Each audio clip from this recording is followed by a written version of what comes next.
Ok, pues Ruth capítulo 4.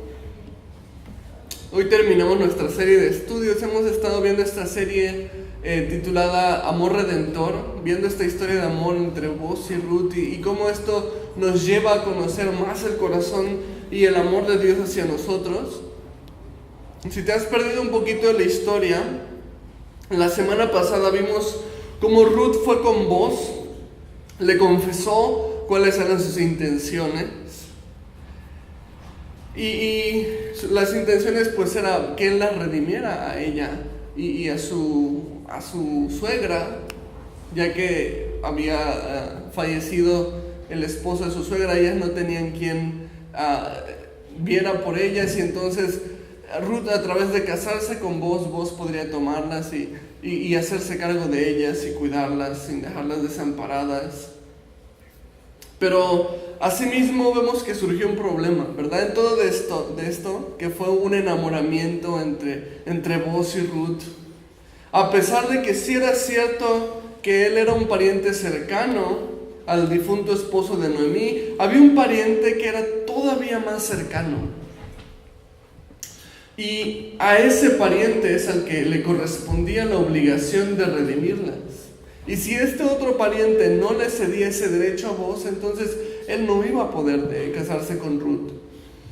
Así que la historia continúa en su clímax y desenlace en este último capítulo de Ruth que he titulado Redención. La historia inició con una tragedia, una mujer perdiendo a su marido, a sus 2 hijos, quedando ella sola con sus nueras. Una tragedia que probablemente se debió a una mala decisión de dejar atrás a Dios en sus planes. Pero el final de esta historia vamos a ver que es un final de redención. Vamos a ver que la fidelidad de Dios toma los errores que han cometido y los transforma en algo bueno, restaura el daño que las malas decisiones habían ocasionado y provee una solución y bendice grandemente a través de esto. Así que vamos a dividir el estudio en 3 puntos. El punto número 1 es el rechazo, versículos 1 al 8. El punto número 2 es la redención, versículos 9 al 12. Y el punto número 3, la bendición, versículos 13 al 22. Y vamos a terminar esta hermosa historia de amor y mirar de cerca cómo todo esto nos habla acerca del amor de Dios. Así que vamos a entrar en el punto número 1, el rechazo, ¿ok? Entonces ve en Ruth capítulo 4, vamos a iniciar en el versículo 1.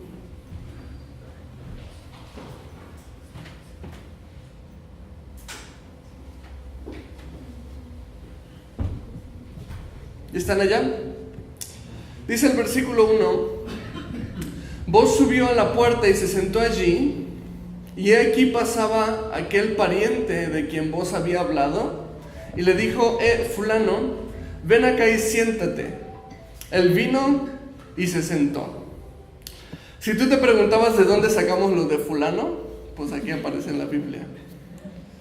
Si recuerdas el capítulo anterior, terminamos el capítulo 3, Noemí tranquilizando a Ruth, esta noticia que no se esperaban, que hay otro pariente que no es Boaz, que tiene el derecho a redimirlas, y Noemí está tranquilizando a Ruth y le dice: tranquila, porque vas a ver que este hombre no va a descansar hasta que haya resuelto el asunto hoy mismo.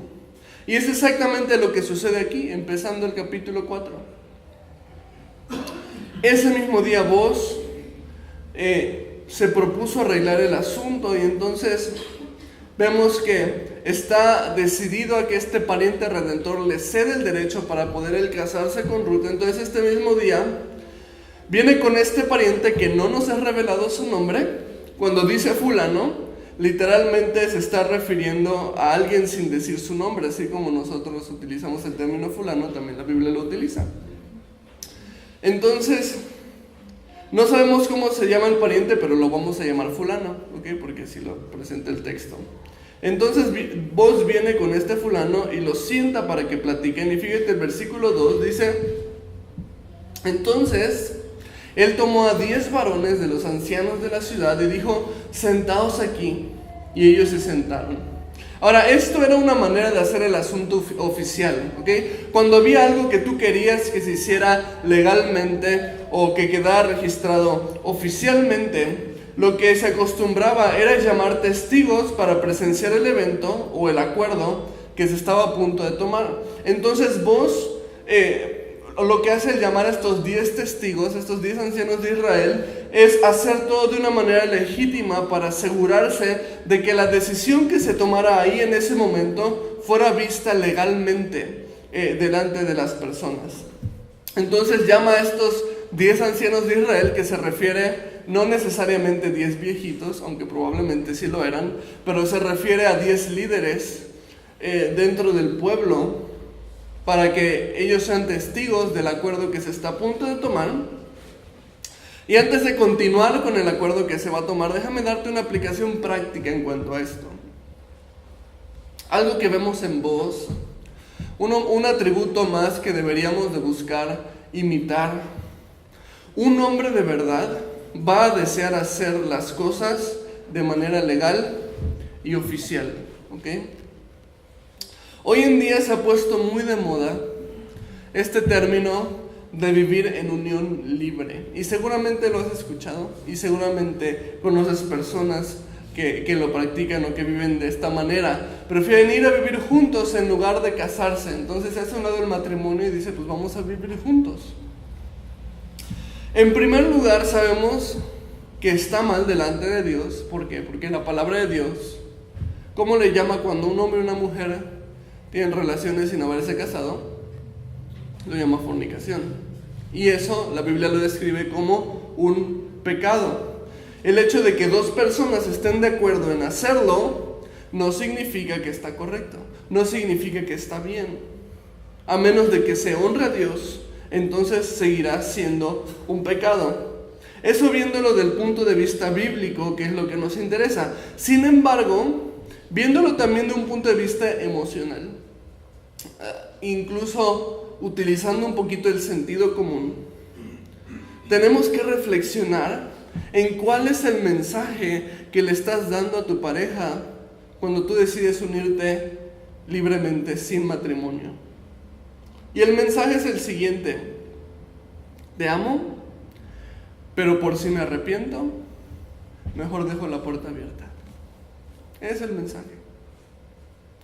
Estoy dispuesto a amarte hasta cierto punto, pero si ese cierto punto se cruza, entonces tengo las puertas abiertas para marcharme.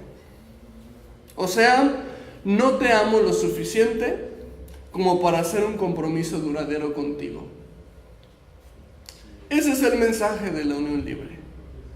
Eso no es amor a tu pareja, eso es un amor egoísta a ti mismo que protege tu conveniencia. Entonces, cuando tu conveniencia se ve afectada, no tienes problemas en irte, en marcharte. Y no nos confundamos, eso no puede ser amor de ninguna manera. Así que la actitud de Boaz aquí debería de ser imitada. Su preocupación de hacer todo bien delante de Dios, bien delante del pueblo, bien delante de la ley, demuestra un amor sincero a Ruth. Entonces él está listo para luchar por su amada. Y fíjate cómo continúa ahora sí el versículo 3 y 4. Dice: luego dijo al pariente: Noemí, que ha vuelto del campo de Moab, vende una parte de las tierras que tuvo nuestro hermano Elimelech. Y yo decidí hacértelo saber y decirte que la compres en presencia de los que están aquí sentados y de los ancianos de mi pueblo. Si tú quieres redimir, redime. Y si no quieres redimir, decláramelo para que yo lo sepa. Porque no hay otro que redima, sino tú y yo después de ti. Y él respondió: yo redimiré. Aquí las cosas parecen empezar a complicarse. Boaz le plantea la situación a fulano, y este hombre está dispuesto a redimir a Noemí por sus tierras.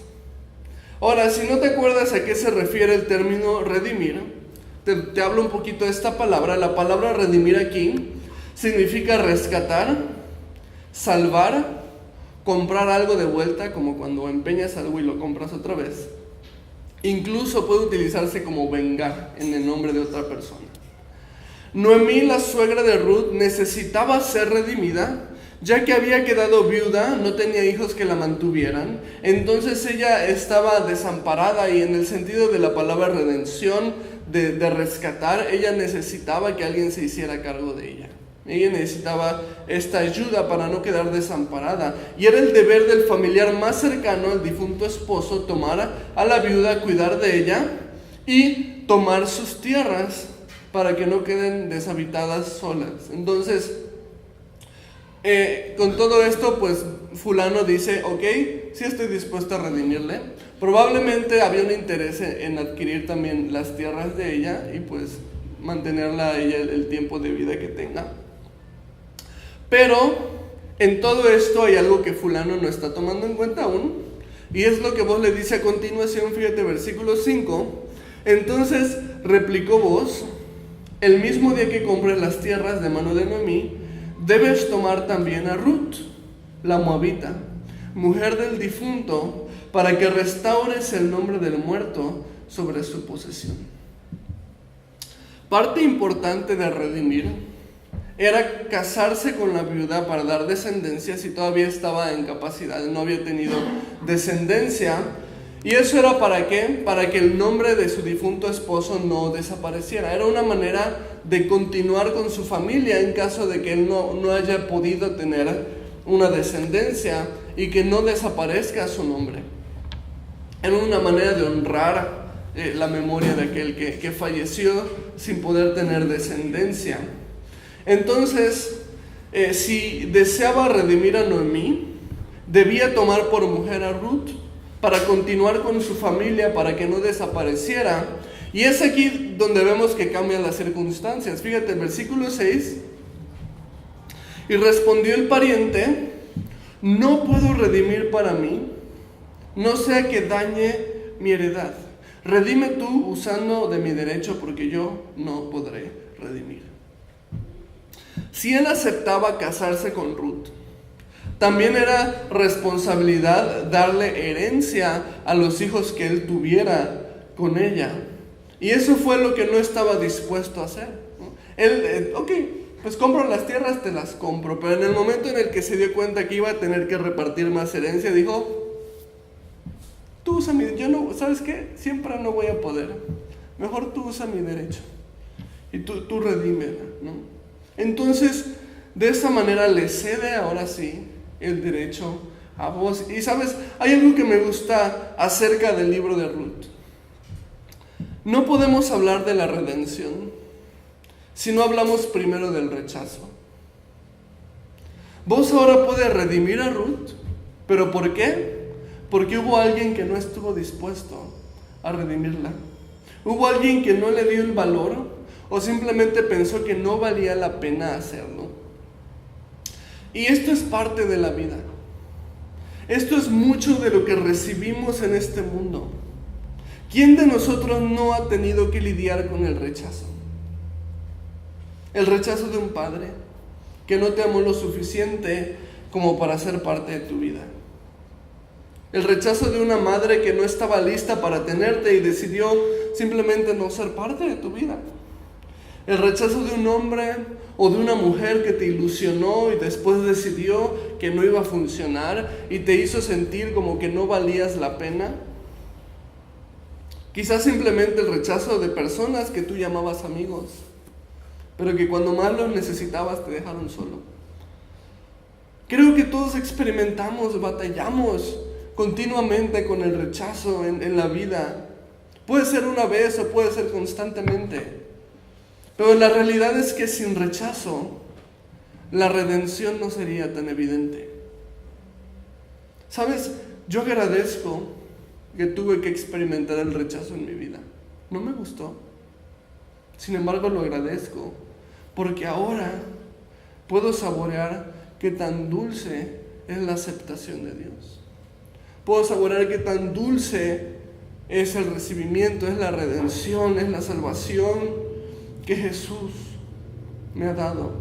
Yo creo que esto es lo que probaron los discípulos de Jesús. Cuando Jesús los llamó y ellos dicen que dejaron las redes y le siguieron. Fíjate cómo dice Marcos 1, 16 al 20. Y me llama mucho la atención esto, por eso te traigo aquí. Dice: andando junto al mar de Galilea, vio a Simón y Andrés su hermano, que echaban la red en el mar, porque eran pescadores. Y les dijo Jesús: venid en pos de mí, y haré que seáis pescadores de hombres. Y dejando luego sus redes, les siguieron. Pasando de allí ellos, un poco más adelante, vio a Jacobo, hijo de Zebedeo, y a Juan su hermano también, ellos en la barca, que remendaban las redes. Y luego los llamó, y dejando a su padre Zebedeo en la barca con los jornaleros, le siguieron. Siempre me ha llamado la atención la rapidez con la que los discípulos de Jesús dejaron sus cosas, dejaron su trabajo, dejaron todo y los siguieron. Fue como un vénganse para acá, y ellos, bueno, pues ahí vamos y te seguimos. Y muchas veces me pregunto, bueno, ¿qué vieron? La verdad, si yo estoy chambeando aquí tranquilo y pasa alguien enfrente de la calle y me dice: vente, sígueme, yo no lo voy a seguir. ¿Qué vieron ellos en Jesús? ¿Qué sintieron? ¿Qué hizo algo tan sobrenatural para que ellos obedecieran o para que ellos le siguieran? ¿Qué fue lo que sucedió? Y sin duda ellos iban a ver muchas cosas impresionantes de Jesús. Pero al estudiar el trasfondo, me doy cuenta de que una de las más poderosas armas y maneras en las que Jesús atrajo a sus discípulos fue algo muy sencillo, llamado aceptación.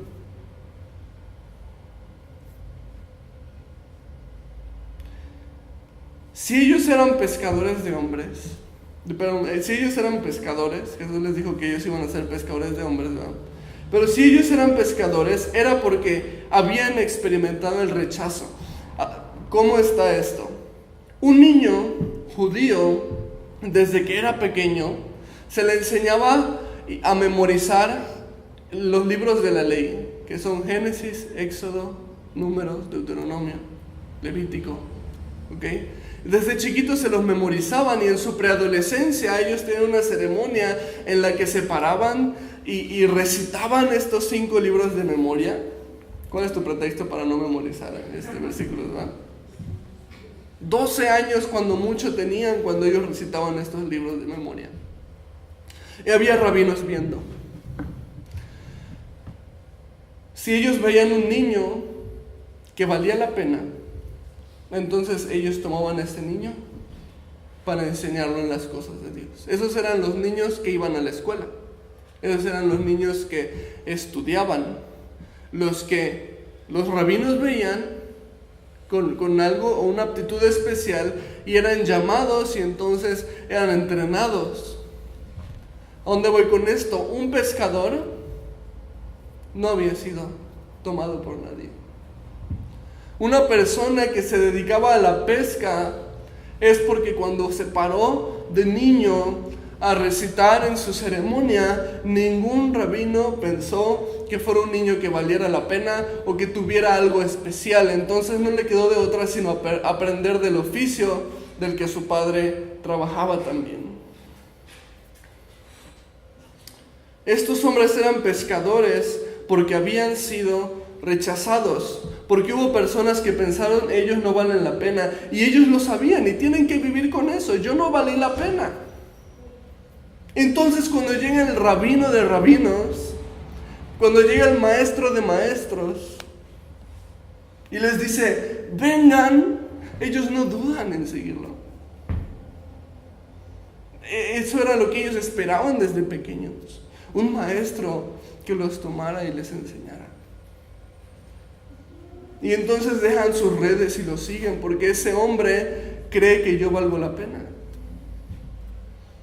Me recuerda mucho la reacción de Pedro que nos relata el Evangelio de Lucas. En Lucas 5, 8 al 10, cuando Jesús llama a Pedro, fíjate qué pasa. Dice Lucas 5, 8 al 10, viendo esto Simón Pedro cayó de rodillas ante Jesús diciendo, apártate de mí, Señor, porque soy hombre pecador. Porque por la pesca que habían hecho el temor se había apoderado de él y de todos los que estaban con él, y asimismo de Jacobo y Juan, hijos de Zebedeo, que eran compañeros de Simón. Pero Jesús dijo a Simón, no temas, desde ahora serás pescador de hombres. Y aquí tenemos a Pedro. La expresión que hace cuando dice, aléjate de mí, Señor, que yo soy hombre pecador. Lo que está diciendo es, aléjate de mí que no te convengo. O sea, si tú me escoges a mí, tú sales perdiendo. Es lo que está diciendo Pedro. Pedro le creía demasiado a los que lo habían rechazado anteriormente. Se había creído demasiado bien la mentira que le habían dicho cuando ellos pensaban que él no valía la pena. Entonces Pedro dice, Señor, aléjate, no te convengo. Tú sales perdiendo si me escoges. Ellos dijeron que yo no valgo la pena. Soy hombre pecador. Pero el Señor le dice, no temas, desde ahora serás pescador de hombres. Así que, hermanos, muchas veces vamos a experimentar el rechazo del mundo. Pero a mí no me queda sino agradecer por el rechazo que he experimentado en mi vida. Porque si el rechazo que he experimentado en mi vida me lleva hoy en día a saborear la dulce redención, las dulces palabras de Jesús cuando me llama su hijo, cuando me dice que soy acepto delante de él. Si el rechazo me hace ahora saborear mucho más eso, pues entonces tengo que dar gracias porque he experimentado el quebranto y el rechazo en mi vida. ¿Qué importa si unos cuantos rabinos no me escogen? Si el rabino de rabinos piensa que yo valgo la pena. ¿Qué importa si un padre pensó que yo no valía la pena? Si el que la Biblia llama el Padre de las Luces piensa que lo valgo.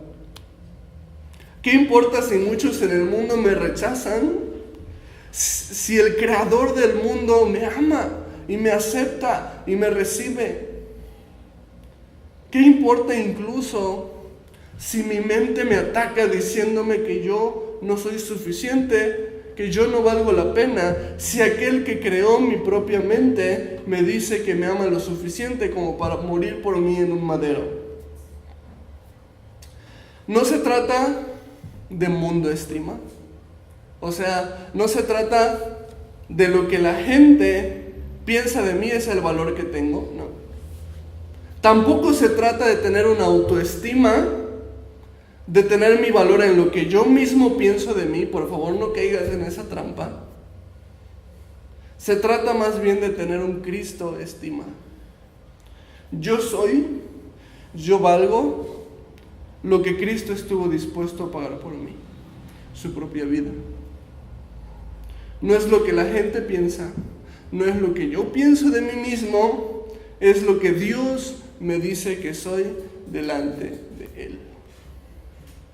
Los discípulos experimentaron esto, entonces dejaron sus redes y los siguieron. Y estoy seguro de que cada uno de nosotros también.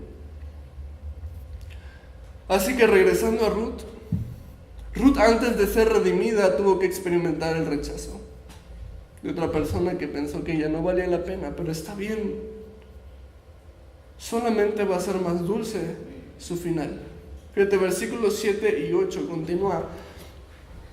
Había ya desde hacía tiempo esta costumbre en Israel tocante a la redención y al contrato, que para la confirmación de cualquier negocio el uno se quitaba el zapato y lo daba a su compañero. Y esto servía de testimonio en Israel. Entonces el pariente dijo a Boz, tómalo tú, y se quitó el zapato. Así que Boz toma su rol Mira, si ella no vale lo suficiente para ti, para mí sí. Entonces, yo la voy a redimir, es lo que dice vos. Entonces hacen este ritual medio raro, que se quitan el zapato, que se lo dan al otro. Bueno, eso era una manera de hacerlo oficial también. Entonces vos hace oficial su aceptación y redención hacia Ruth. Y aquí pasamos al punto número 2 del estudio de hoy, haciendo a un lado ya la primera parte del rechazo. Ahora vamos a hablar de la redención. Fíjate, versículos 9 y 10. Dice, y vos dijo a los ancianos y a todo el pueblo, vosotros sois testigos hoy de que he adquirido de mano de Noemí todo lo que fue de Elimelech y todo lo que fue de Kelión y de Mahlón. Esos son los hijos de Noemí. Y que también tomo por mi mujer a Ruth, la moabita, mujer de Mahlón, para restaurar el nombre del difunto sobre su heredad, para que el nombre del muerto no se borre de entre sus hermanos y de la puerta de su lugar. Vosotros sois testigos hoy. Aquí viene lo que un hombre de verdad hace: reconocer públicamente a la mujer que ama. Y un paréntesis pequeño, ¿verdad? ¿Por qué no? Hermano, parte de hacer sentir amada a tu esposa es reconocer tu amor por ella delante de otros, ¿ok? No te avergüences de decirle que la amas en público, no te avergüences de tomarla de la mano en público. Es más, vamos a practicar, ¿qué te parece? Voltéate con tu esposa y dile, te amo, hermosa. Ándale, practícale.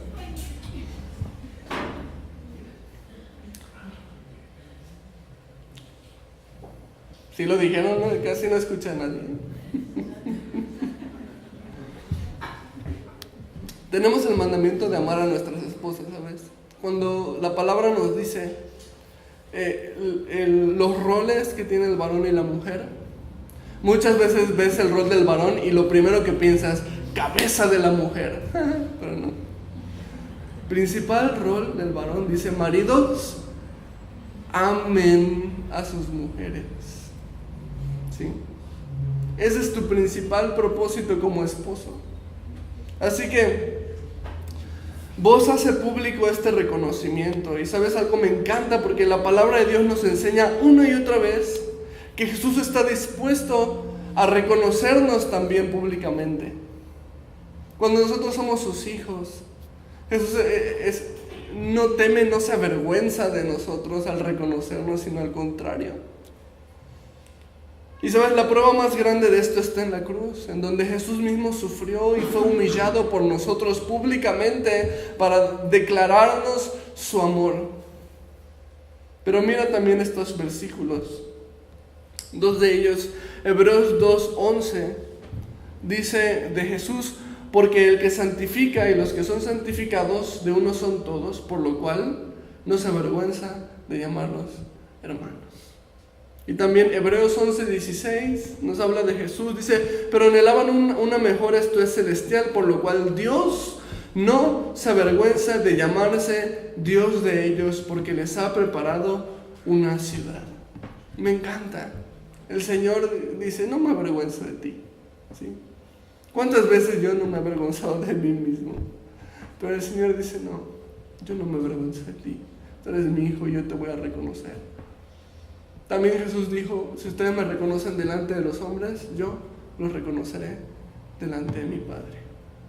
Así que este reconocimiento de redención que se hace público por parte de vos, nos recuerda cómo Dios nos reconoce públicamente como sus hijos, y la palabra dice que no se avergüenza de llamarnos sus hijos, no se avergüenza de llamarnos hermanos, no se avergüenza de llamarse Dios de nosotros. Así que, gracias a Dios por ese increíble regalo de la redención y el reconocimiento que está dispuesto a darnos. Y fíjate, versículos 11 y 12, y dijeron todos los del pueblo que estaban a la puerta con los ancianos, testigos somos. Jehová haga a la mujer que entra en tu casa como a Raquel y a Lea, las cuales edificaron la casa de Israel. Y tú seas ilustre en Éfrata y seas de renombre en Belén. Y sea tu casa como la casa de Fares, el que Tamar dio a luz a Judá, por la descendencia que de esa joven te dé Jehová. Entonces este asunto está concluido. Ya es oficial.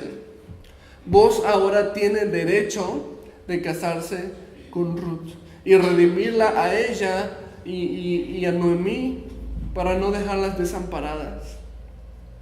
Pero lo hermoso de esto es que hay mucho más que Dios quiere hacer. Dios no solamente quiso redimirlas, sino que tiene un almacén lleno de bendiciones para ellas. Y es lo que vamos a ver a continuación. Como que esto parece un final muy feliz para la historia, ¿no? De hecho, en la película más o menos por estos versículos se anda terminando, ¿no? En que ya la pudo redimir y se casan y vivieron felices para siempre. Si tú ves la película de Ruth, ¿verdad? Pero los últimos versículos son especiales porque nos muestra que Dios quería bendecirlas mucho más allá de la redención.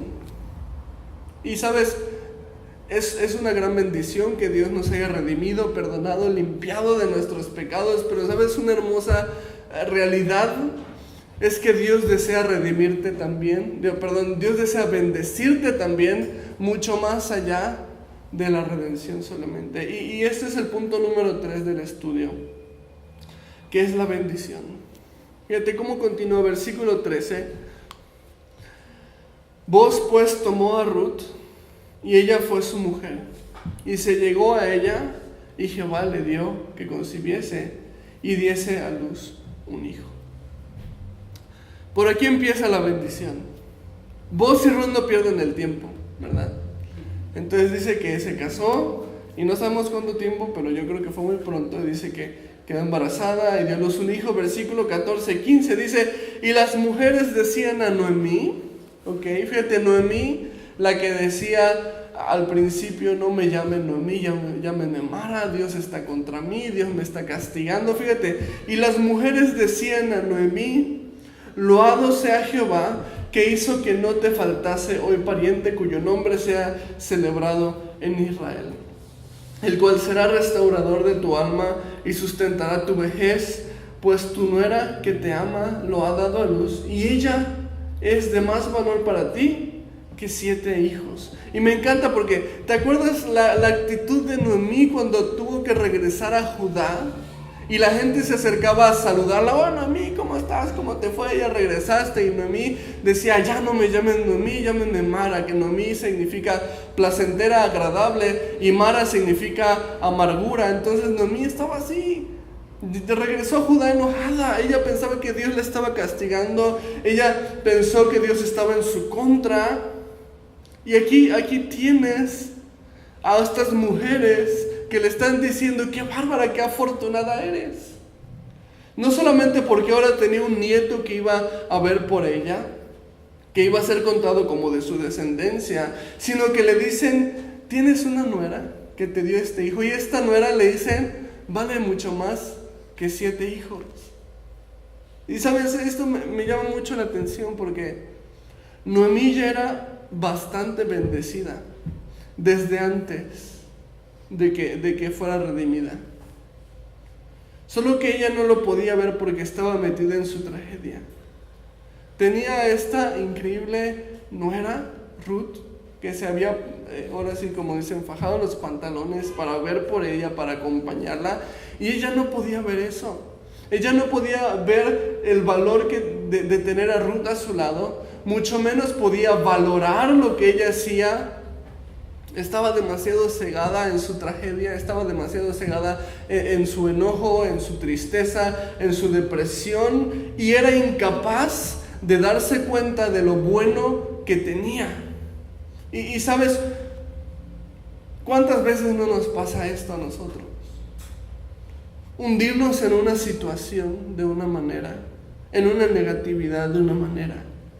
Hundirnos en una depresión de una manera en la que nos volvemos incapaces de darnos cuenta cuántas cosas buenas nos ha dado Dios Nos volvemos incapaces de disfrutar las bendiciones que Dios nos ha dado al tiempo presente porque decidimos enfocarnos demasiado en una tragedia o en algo malo o en algo que no quería o en algo que no esperaba, y me hundo en ese enojo o en esa ira o en esa tristeza y me vuelvo incapaz de ver todo lo bueno que Dios ha sido. Eso es lo que pasaba con Noemí.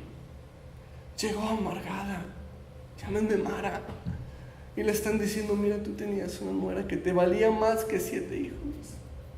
Y en verdad lo valía.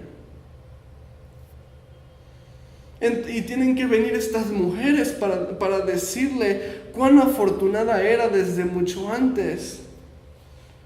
Y por supuesto que Dios suplió la necesidad de Noemí. Por supuesto que Dios escuchó el clamor de Noemí aún estando en su amargura. Dios suplió lo que le faltaba a través de este nuevo nieto. El haber perdido sus hijos, ahora tenía uno que iba a amar como si fuera su propio hijo. Fíjate, versículo 17 dice: y tomando Noemí el hijo, lo puso en su regazo y fue su aya. Y le dieron nombre las vecinas diciendo: le ha nacido un hijo a Noemí, y lo llamaron Obed. Este es padre de Isaí, padre de David. Qué curioso que las vecinas le pusieron nombre, ¿verdad? Yo no dejaría que las vecinas escogieran el nombre de mi hijo, pero en la historia sí está, y pues les quedó bonito. Pero qué hermoso momento. Ella tiene a este pequeño en sus manos, en su regazo, dice, lo abraza. Dice que fue su aya. Cuando dice que fue su aya, está diciendo lo amó como si fuera su propio hijo. ¿Te imaginas el consuelo? ¿Te imaginas la restauración? Algo que solamente Dios le podía dar. Sus acciones la habían llevado a un lugar equivocado, y en ese lugar equivocado una terrible tragedia le había sucedido. Ella creía que esa tragedia era porque Dios la estaba castigando. Ella creía que esa tragedia era porque Dios se había vuelto en su contra. Pero vemos algo bien diferente. Dios todo este tiempo había estado obrando a su favor, acomodando las cosas para que ella pudiera llegar a este momento y ser restaurada y ser consolada. Y aquí vemos la consolación y restauración de Dios. Pero la bendición va mucho más allá de solo esto. Este niño que Noemí tiene en sus manos, en su regazo en ese momento, él está abrazando y amando como su propio hijo, no solamente era la restauración para Noemí, ¿sabes? Este niño era un paso más hacia la restauración del mundo. ¿A qué te refieres, Dani? Fíjate la siguiente genealogía, versículos 18 al 22. Estas son las generaciones de Fares. Fares engendró a Hezrón, Hezrón engendró a Ram, y Ram engendró a Aminadab. Aminadab engendró a Nazón, y Nazón engendró a Salmón. Salmón engendró a Boz, el galán de la historia. Boz engendró a Obed, este niño que tiene Noemí en este momento. Obed engendró a Isaí, e Isaí engendró a David.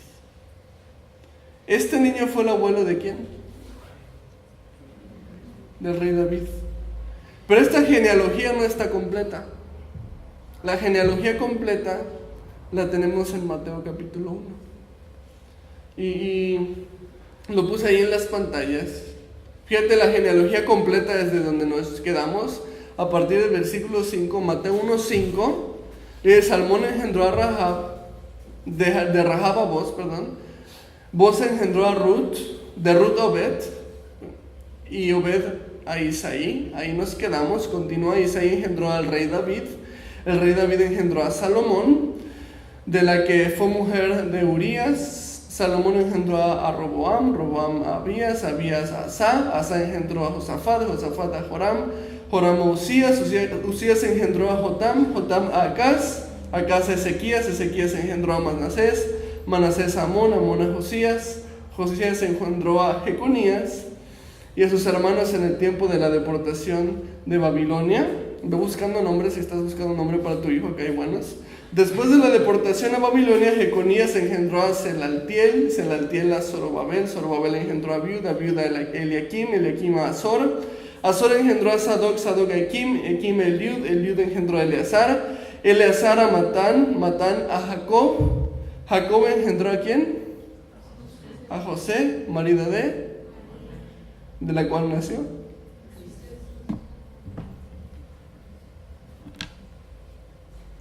De la cual nació Jesús, llamado el Cristo. Vemos que Obed, o sea, el hijo de Ruth, el niño que está abrazando con tanto consuelo Noemí en ese momento, se desencadena una maravillosa genealogía que no solamente incluye al rey David y al rey Salomón, sino que concluye con nuestro Señor.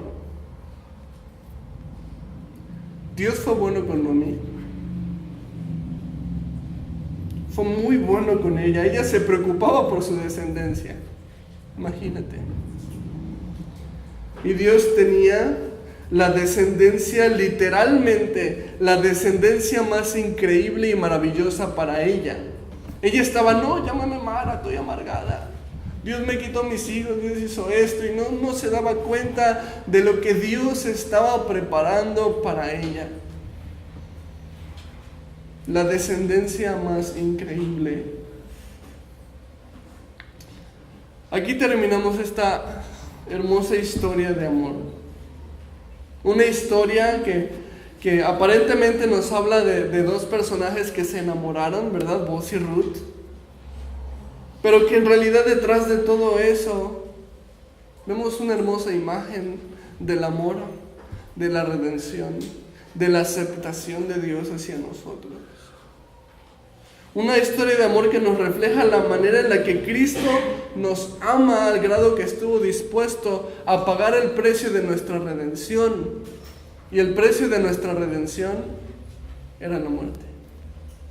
Digo, vos nada más se tuvo que sacar un zapato e intercambiar zapato con el otro, ¿no? Pero Jesús, el precio de nuestra redención fue su muerte.